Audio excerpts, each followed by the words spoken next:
안녕하세요. 재민입니다. 이번 시간에는 이전 영상에 댓글로 달아주신 좋아요 수로 정렬이 필요할 때, 정렬 필터에 페이지나 이런 거 필터링을 고려할 때 어떻게 하는 게 좋을까에 대한 질문에 대해서 얘기를 해보려 합니다. 이제 여기 댓글에 저도 대댓글을 달았는데, 이제 승환님이라는 분이 댓글을 달아주셨어요. 또 이제 결과적으로 이제 수를 정렬해야 되다 보니까 카운트로 그룹 바이를 하게 되는 것 같았다고 하셨네요. 그러고 네, 이렇게 해야 되다 페이지네이션을 해야 되다 보니까, 그리고 복합 조건이 있어 가지고 통계 테이블 만들어서 처리했다고 하셨는데, 저도 이제 요거 관련해서 또 추가로 첨언을 하고 싶어서 댓글도 달았는데, 일단 사실 기본적으로 여기 승환 님도 적어 주셨고 하신 것처럼 그 원래 질문 주셨던 거를 보면은 그 그룹 바이 카운트로 하면은 사실 다 해결되긴 합니다, 기본적으로. 근데 뭐 상품으로 예를 들게요. 상품이 만약에 10만 개고 좋아요 수가 뭐 2천만 개다.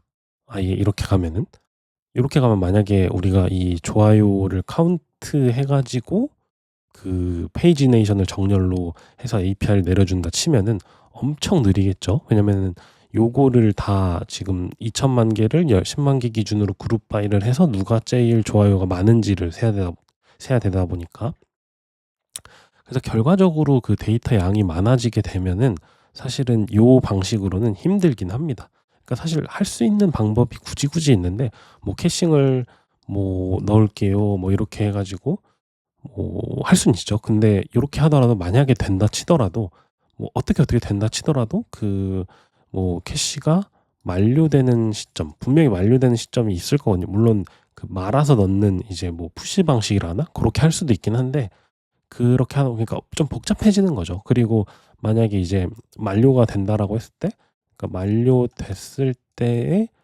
고객 요청이 순간 100 개가 1000 개가 온다면, 그럼 이제 그 느린 쿼리가 한 번에 쭉 날아가게 된다는 거죠.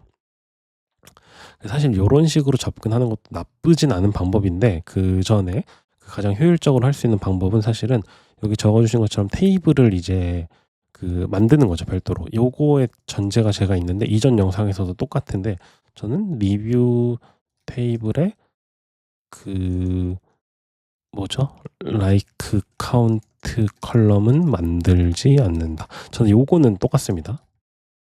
요거는 계속 동일한 의견이고요. 그리고 라이크 테이블을 제가 원래 얘기했었던 게 그냥 그룹 바이 해서 목록에 보여준다. 아마 전 영상이 그 목록의 좋아요를 보여주는 거 관련된 거였을 거예요. 그래서 거기서 이제 필터링은 어떻게 하죠?를 물어봐 주셨던 것 같고. 근데 요 데이터 양이 만약에 요렇게 많아지더라도 저는 이제 리뷰 테이블에 라이크 카운트 컬럼을 추가하는 거를 기본적으로는 안 해도 된다. 안 하는 게 더 유연하게 처리할 수 있다고 생각을 하고, 설계적으로도 이제 리뷰라는 라이프 사이클에 라이크 카운트가 들어오는 거는 저는 여전히 뭐라 하죠? 이 우리가 만들어가는 핵심 개념을 잘 지키는 형태는 아니라고 생각하긴 해요. 그래서 저도 사실은 여기 승환 님이 적어 주셨지만 별도 테이블을 통계라고도 볼 수 있는데, 저는 보통 결과적으로 별도 테이블이죠. 저는 보통 메타 데이터라고 표현하긴 하거든요. 그래서 이게 리뷰니까 리뷰를 좋아요 수로 정렬하는 거였고, 이게 원래는 그거였어요. 그냥 그 상품으로 할게요. 가령 리뷰 프로덕트 리스트 이럴 수도 있고, 어쩌고저쩌고 할 수 있겠죠. 어쨌든 요런 식으로 테이블을 만들어 놓고 여기다가 이제 그 데이터를 좀 쌓는 형태로 하는 것 같아요. 그럼 여기에는 프로덕트 아이디 그리고 여기에 이제 라이크 카운트가 별도로 들어가는. 그리고 보통 이제 여기 적어 주신 것처럼 실제 서비스 만들 때는 그러니까 복합적으로 들어가긴 하거든요. 가령 인기 순 이런 거 할 때 보면은 좋아요 수만으로 인기 순을 정렬하진 않을 거잖아요. 리뷰도 있을 거고. 그러니까 여기 좋아요는 이제 찜 같은 거죠. 찜 말고 리뷰나 리뷰 수나 리뷰 평점이나 그런 걸 나름 알고리즘을 만들어서 처리를 할 텐데, 그런 것들을 이제 요 별도 테이블에 만들어서 넣는 편이 더 좋다고 생각을 하고, 양이 많아지면은. 사실 제가 오늘 이 얘기를 하고 싶었던 게 요거를 이제 쌓는 방식에 대해서를 좀 얘기를 하고 싶긴 했었어요. 그래서 그 얘기를 좀 해 보면은, 그래서 가령 뭐 일단 그냥 뭐 그 상품이랑 좋아요 수만 해야 된다 하더라도 저 같으면은 데이터가 너무 많다면은 이 별도 테이블 만들고 요 테이블을 이제 기본적으로 정렬하게. 그러면 사실은 여기는 지금 데이터가 10만 개일 거잖아요. 왜냐면은 좋아요 수는 2천만 개인데 여기는 프로덕트 수만큼 들어가니까. 그쵸? 예. 그래서 그러니까 확실히 그 우리가 페이징 처리하거나 이 쿼리로 가져올 수가 적고 되게 쿼리가 단순할 거라는 말이죠. 예. 그래서 이렇게 요 데이터로 정렬해서 상품 뭐 상이 만약에 그 좋아요가 높은 10개 가져온다. 그러면은 여기서 프로덕트 아이디 가져오고 프로덕트 아이디 10개 가져오고 요걸로 그냥 셀렉트 프롬 뭐 오타 그냥 무시하고 셀렉트 프롬 프로덕트 여기에다 아이디 아이디 인 해가지고 여기 넣는 거죠. 가져온 거.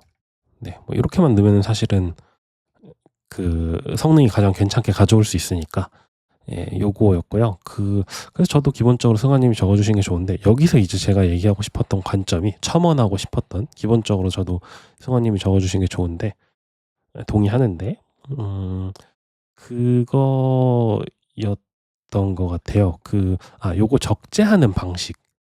이게 만약에 상품이 10만 개고 좋아요 수가 이 정도로 많아졌다 하면은 사실은 그러니까 뭐 제가 목록에 그 좋아요 수를 보여주는 거 얘기했을 땐 사실은 어떻게 보면 목록도 사실 저는 비슷하다 생각하는데 좋아요 수가 꼭 완벽히 완전한 실시간이어야 할까에 대한 고민을 저는 어쨌든 하긴 해야 되는 것 같아요.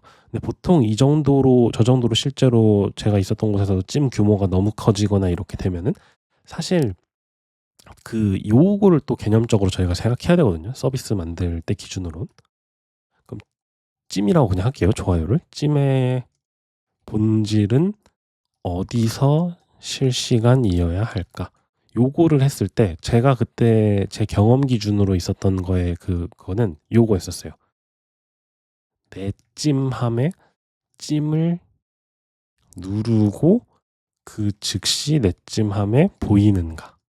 요게 사실은 제 그때 기준 이었거든요. 그래서 내가 찜을 누르자마자 내 찜 목록에 갔을 때 그러니까 나름 파박해서 간다 했을 때 바로 내가 찜 눌렀던 게 보이나 이게 사실은 그 핵심 본질이었거든요. 그러면 반대로 내가 찜을 꼭 누르고 목록으로 갔을 때 그 찜 수가 꼭 1이 올라간 게 정말 그렇게 그게 정말 핵심 가치인가? 요런 걸 이제 좀 따지긴 해야 되는 거죠. 가령 뭐 찜이 10,000개가 넘어가면은 뭐 1M 이렇게 보일 수도 있고 10M인가요? 예, 그치. 예. 어쨌든 이렇게 보일 수 있고 미르가 아니지 K죠. 예. 어쨌든 예, 이런 것들을 결국 본질적으로 생각을 하다 보니까 그러면은 이 데이터를 그러니까 메타 테이블 그러니까 사실 요게 제가 리뷰 테이블에 이걸 안 넣는 게 좋겠다라고 주장하는 거에 또 맥락이 이어지는 거긴 한데 그러니까 이 메타 테이블이라는 거는 사실은 준실시간으로 동기화가 돼도 된다는 거죠. 그리고 사실은 약간의 데이터 정합성이 깨져도 뭐 심각한 문제가 생기진 않음. 물론 근데 이게 뭐 주기적 정합성 체크 및 동기화는 필요할 수 있음. 뭐 그건 있을 수 있죠. 예. 근데 만약에 서비스 특성이나 요런 걸 봤을 때 그렇다 하면은 제가 이제 본질적으로 하고 싶었던 얘기가 요건데 저라면은 이 메타 테이블 갱신하는 전략 요거 사실 얘기하고 싶었거든요. 여기 승환님이 적어주신 거에는 통계 테이블. 여기서 요거를 진짜 심플하게 만약에 지금 뭐 상품이 10만 개고 좋아요가 2천만 개인데 평균적으로 초당 찜이 많아봤자 뭐 많으면은 만약에 초당 찜이 뭐 100개가 돼요. 100개가 정도 된다 치면은 만약에 10만 개 상품이라 치면은 물론 몰리는 상품에 찜이 몰릴 수도 있지만 아무튼 이 정도 되면 제 생각에 그냥 어싱크로 메타 테이블 갱신 요렇게 할 것 같아요.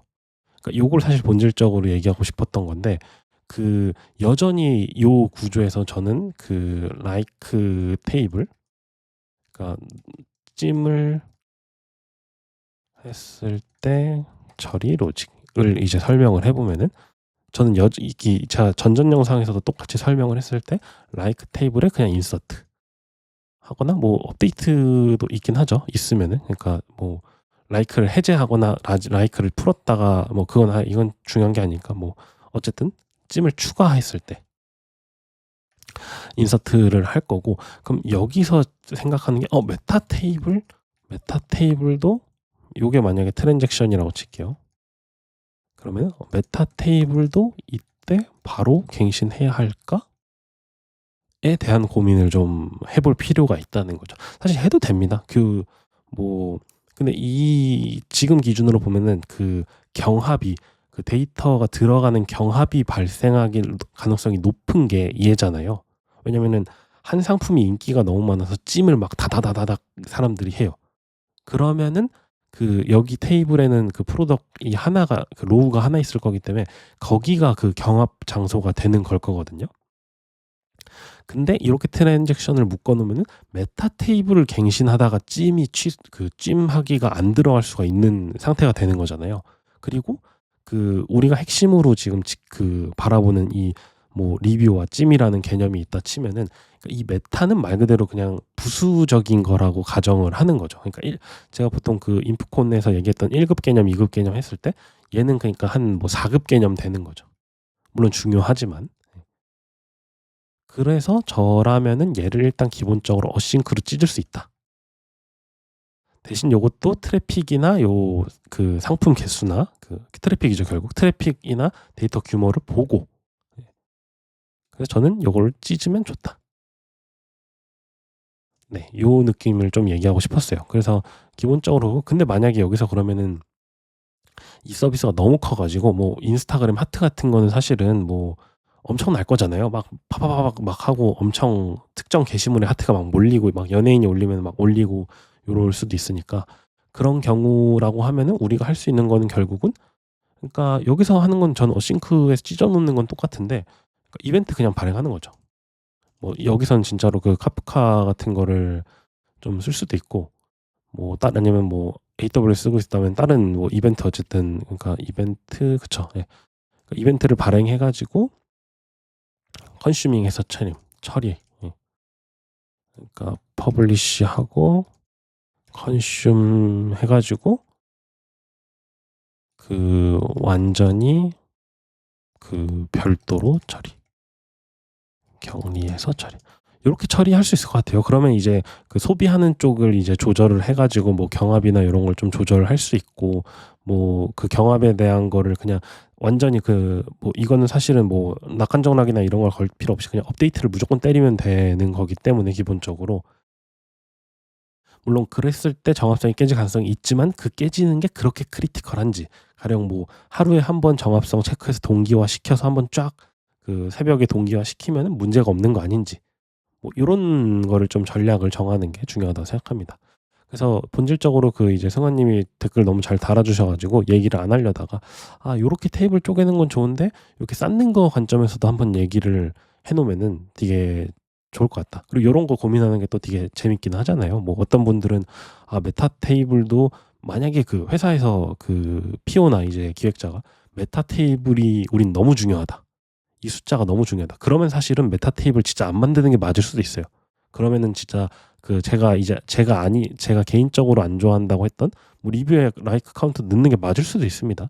그래서 여러분들도 이거는 상황에 따라 보셔야 되는데, 그래서 고런 거를 이제 생각하면서 하는 게 결국 그 이 서비스, 특히 개발할 때, 이 서비스 개발할 때 좀 재밌는 부분이기도 하다 보니까, 다들 한 번씩 생각해 보셨으면 좋겠어 가지고 했고, 뭐 제가 이벤트로 퍼블리시하게 되더라도 그냥 어싱크에서 그 어싱크 스레드에서 지금 처리한다는 걸 여기서는 얘기한 거거든요.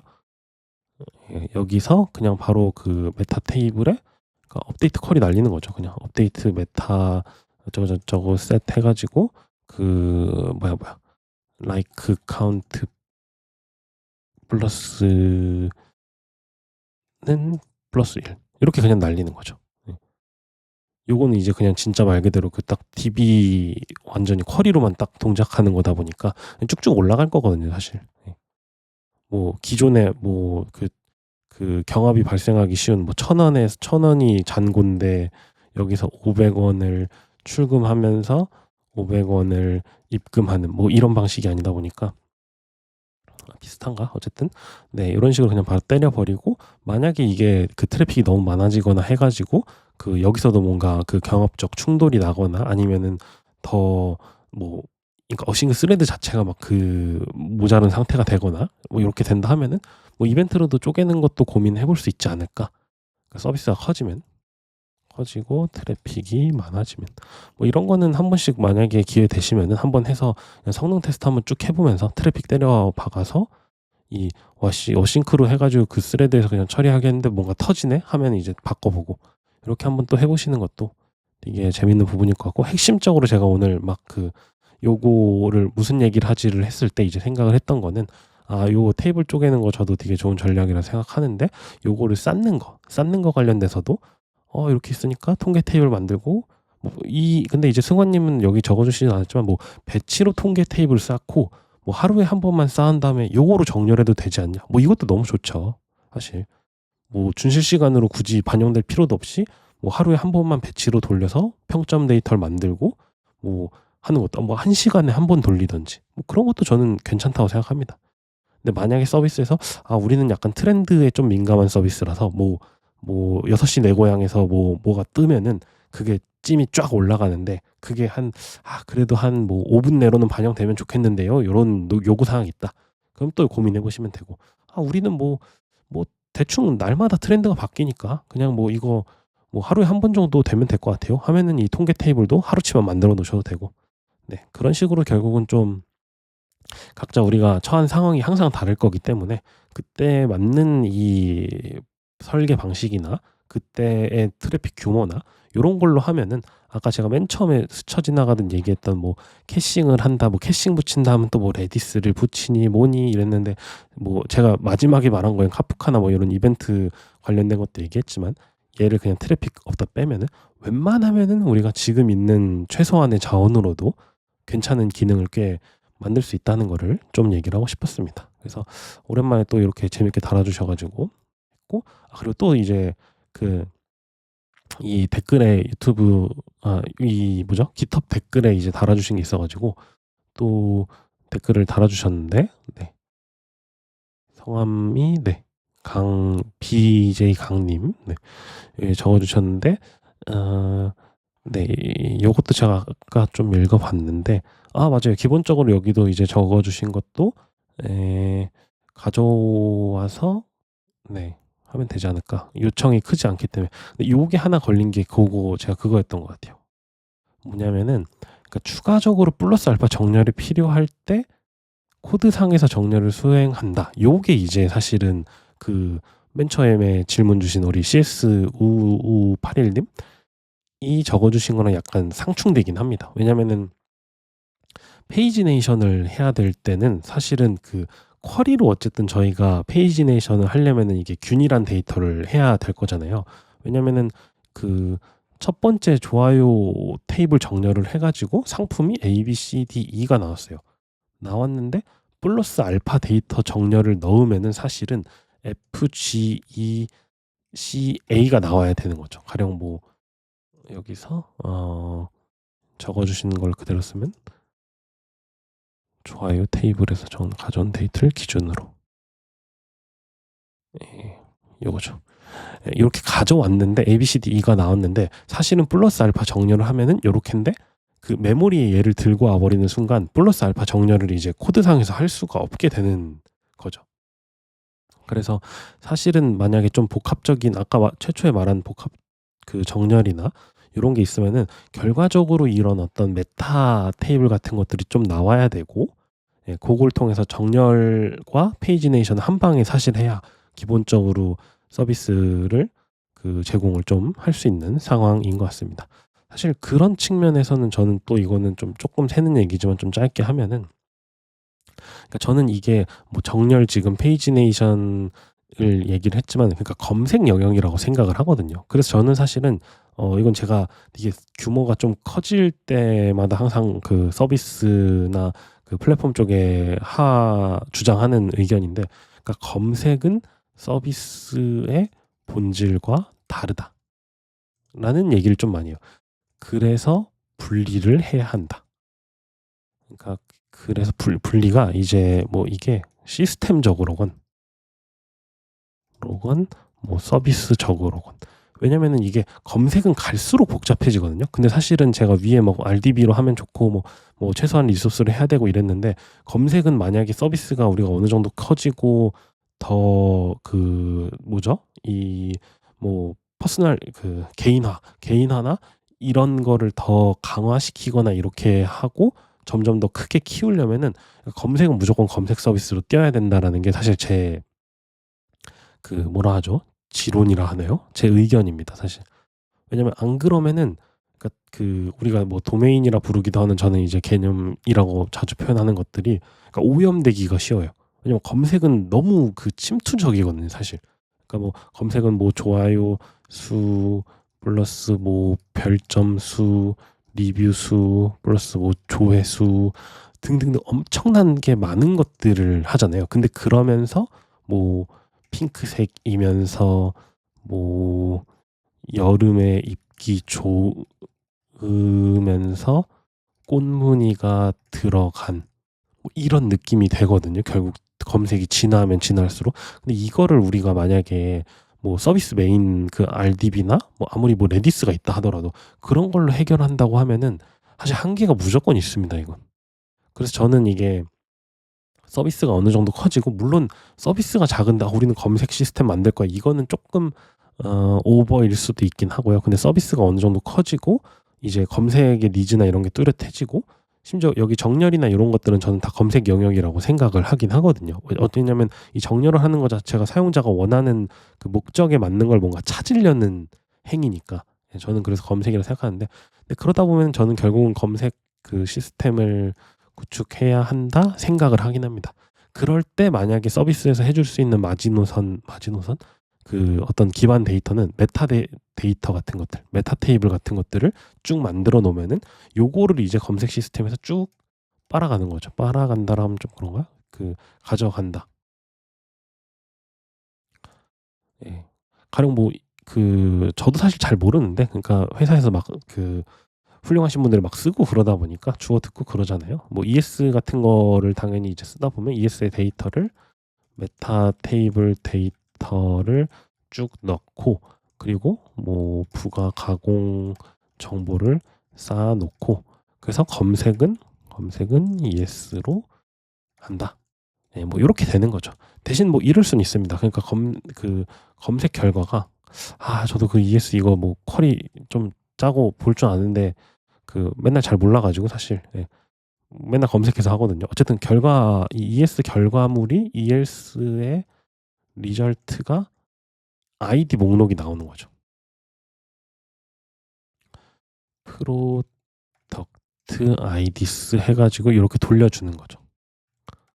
그러면은 뭐 서비스 쪽에서는 뭘 한다? 서비스 쪽에서는 요것만 이제 가져 가지고 그 DB에서 꺼내서 그 최신 데이터를 보여줄 수 있는, 요렇게 되는 게 저는 기본적으로는 그 제가 생각했을 때 좀 이상적인 형태라고 생각을 하긴 해요. 예, 물론 뭐 목록 보여줄 때는 사실 여기 있는 데이터로 해도 되고, 네. 근데 상세로 갔을 때는 어차피 디테일을 보여줘야 되다 보니까, 네. 그래서 뭐 지금 데이터 뭐죠? 페이징 정렬 얘기하다가 검색 얘기까지 흘렀는데, 그래서 네, 또 여기 질문 주시고 또 댓글도 달아주시고, 네, 깃허브에도 댓글 달아주시고 해서 되게, 예, 오랜만에 좀 저도 재밌어 보여가지고 좀 이런저런 얘기 해봤고요. 그래서 되게 상황이 되게 다양할 수 있으니 여러분들도 그 딱 지금 상황에 맞은 그 최소한의 그 리소스를 활용하면서 이걸 어떻게 내가 되게 회사가 원하는 니즈를 맞춰서 풀어줄 수 있을까? 요걸 좀 고민하면서 개발을 해보시면 되게 재밌는 개발이 되지 않을까라는 생각을 했습니다. 아무튼 좀 주절주절 거렸는데 오늘도 봐주셔서 감사합니다.